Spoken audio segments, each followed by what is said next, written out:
A finales de los años 80, en el norte del estado de Nueva York, el río Genesee seguía su curso como siempre. El agua corría bajo los puentes. Los pescadores se detenían en sus orillas. Las familias vivían cerca, convencidas de que aquel paisaje era solo eso, paisaje.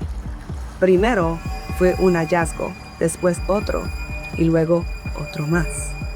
Cuerpos abandonados, silenciados, escondidos a medias, como si alguien quisiera ocultarlos, pero no del todo.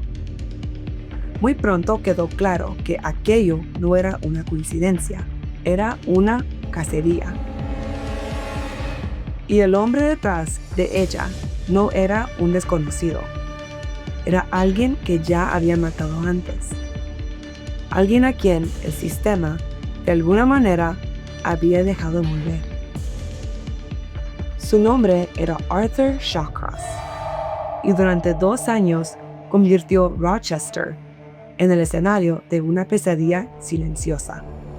Bienvenidos una vez más, queridos oyentes, a este lugar donde la muerte no es solo un final, sino una historia que exige ser contada.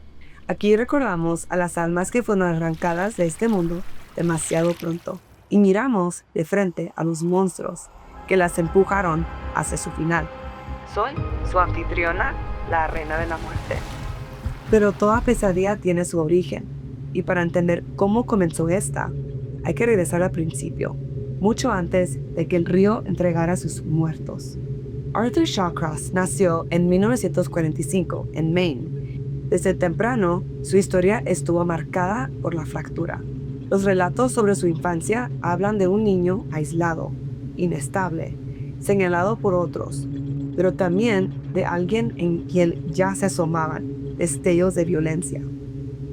No era solo un muchacho problemático, era alguien en quien algo parecía estar deformándose desde muy pronto. Durante la adolescencia, tuvo múltiples problemas con la ley. Cada episodio parecía una advertencia, una pequeña grieta que anunciaba algo peor. Buscando una salida, o quizás solo otro escenario, Shawcross terminó uniéndose al ejército de los Estados Unidos. Años después, hablaría de la guerra como si allí hubiera nacido otra versión de sí mismo. Relató actos brutales, confesiones de violencia extrema, escenas que pretendían explicar la oscuridad que llevaba dentro. Algunos creyeron que exageraba, otros pensaron que mentía para construir una leyenda monstruosa a su alrededor. Pero la verdad exacta importaba menos que el resultado. Porque cuando Arthur Shawcross volvió a casa, no regresó en paz. Volvió con algo roto, algo que tarde o temprano iba a encontrar una salida. Y la encontró. En 1972, esa oscuridad dejó de ser una amenaza latente y se convirtió en sangre derramada. Ese año, 2 niños desaparecieron en Watertown, Nueva York. Primero Jack Blake, de 10 años. Después, Karen Hill, de 8. Las horas de búsqueda se convirtieron en días, los días en miedo, y el miedo finalmente en horror. Ambos niños fueron hallados asesinados. Cuando la policía arrestó a Arthur Shawcross, el caso parecía resuelto. Cuando él confesó, parecía que el monstruo había sido contenido. La historia, al menos en apariencia, tenía un cierre. En 1973, Shawcross se declaró culpable de homicidio involuntario en lugar de asesinato. Fue sentenciado a 25 años de prisión. Sobre el papel, sonaba como justicia. Sonaba como una barrera firme entre él y el resto del mundo. Pasaron los años, y tras cumplir solo 14 años de condena, Arthur Shawcross obtuvo la libertad condicional. Las autoridades concluyeron que estaba rehabilitado, que ya no era una amenaza, que el hombre que había matado a 2 niños podía volver a la sociedad. Fue una decisión administrativa, una firma, un permiso, una puerta abriéndose.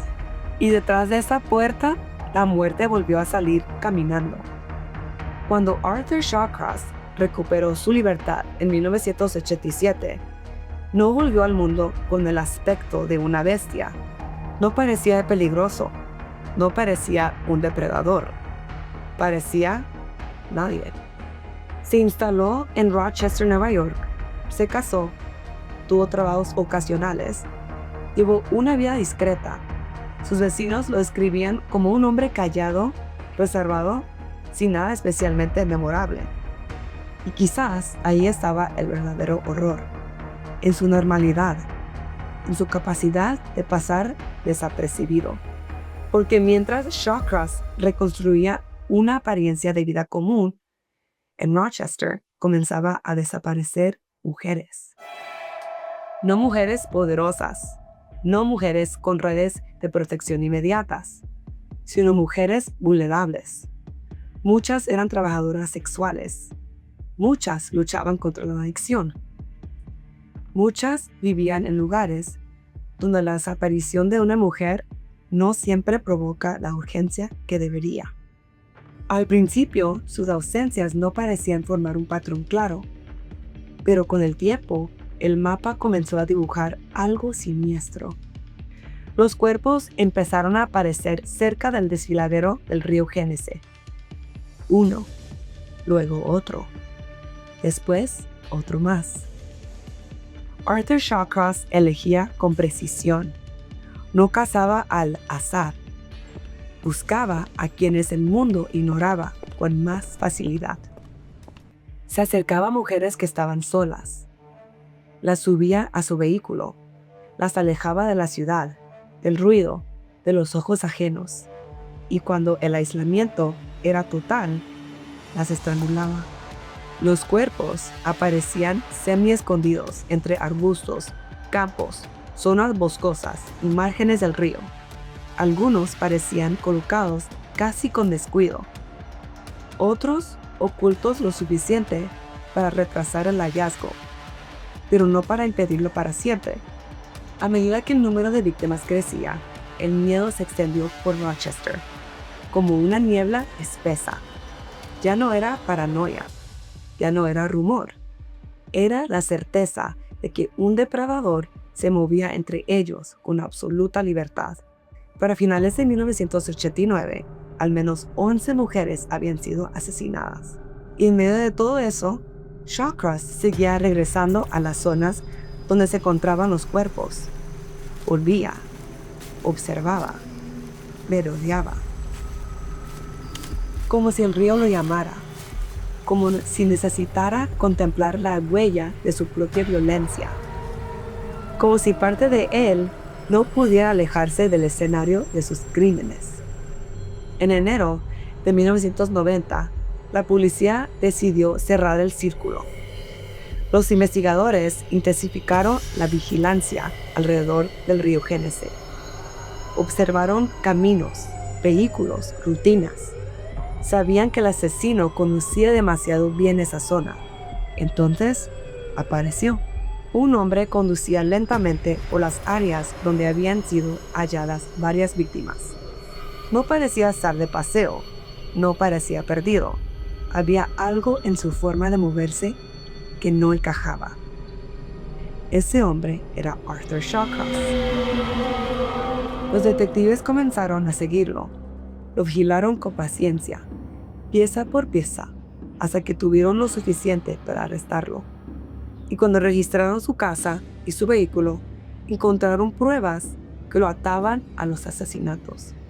Frente a la evidencia, Shawcross confesó.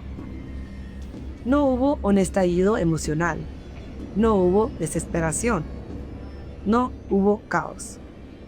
Confesó con frialdad, con orden, casi con indiferencia, como si no estuviera hablando de vidas humanas, sino de una rutina que por fin había sido interrumpida.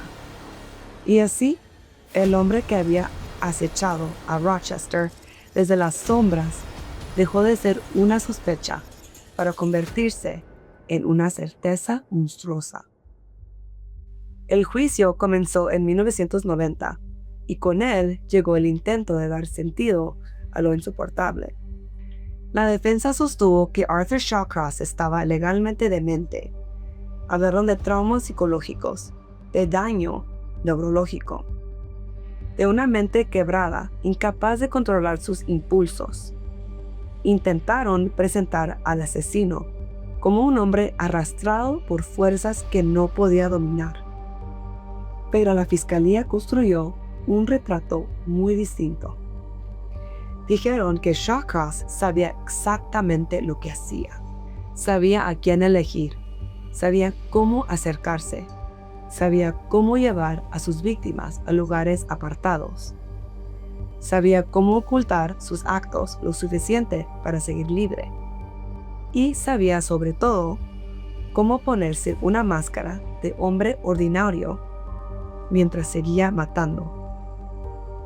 No era confusión, no era pérdida total de control, era conciencia, era cálculo, era decisión. El jurado escuchó ambas versiones y tomó la suya. Arthur Shawcross fue condenado por 10 cargos de asesinato en segundo grado. La sentencia fue de 250 años de prisión. Esta vez no habría libertad anticipada.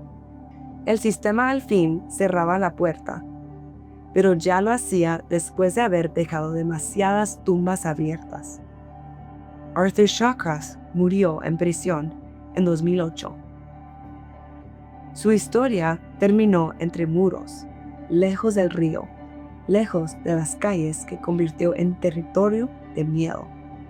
Porque el caso de Shawcross no solo fue la historia de un asesino serial, fue también la historia de una falla, de una advertencia ignorada, de un monstruo al que ya se había visto una vez y aún así se le permitió volver.